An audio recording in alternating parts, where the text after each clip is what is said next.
Si pour certains, ce qui est convenu d'appeler le barreau de contournement du faubourg de Cassel près de Bergues n'apparaît pas comme une réalisation de premier plan, il suffit de se rendre au faubourg de Cassel.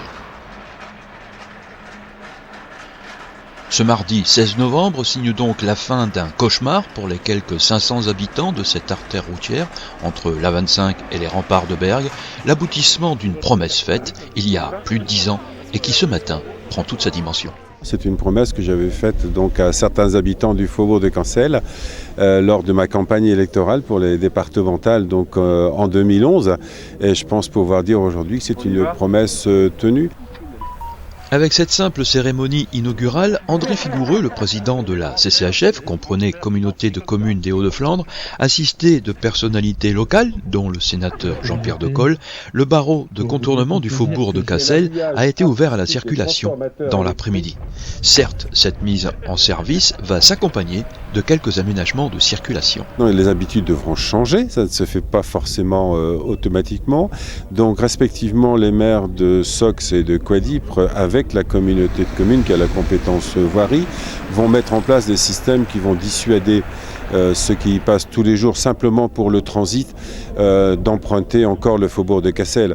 Certainement que le feu rouge sera rallongé pour les personnes qui viennent par la départementale 916 pour les inciter à passer par ici, quoi. Puis on va certainement mettre d'autres petites choses en place d'ici là, quoi. La réalisation du barreau de contournement est liée à l'extension de la zone d'activité de la Croix-Rouge B. En effet, de chaque côté du ruban de bitume d'1,3 km sont prévues des implantations d'activités de loisirs, commerciales et économiques. La CCHF qui commercialise ces espaces assure que déjà 84% des terrains sont réservés.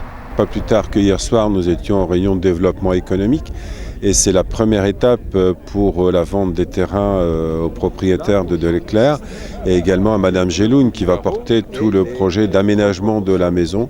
Et donc c'est un projet qui a été validé par la commission et ça va faire rien que pour ces deux pôles-là près de 300 emplois, 280 et quelques exactement.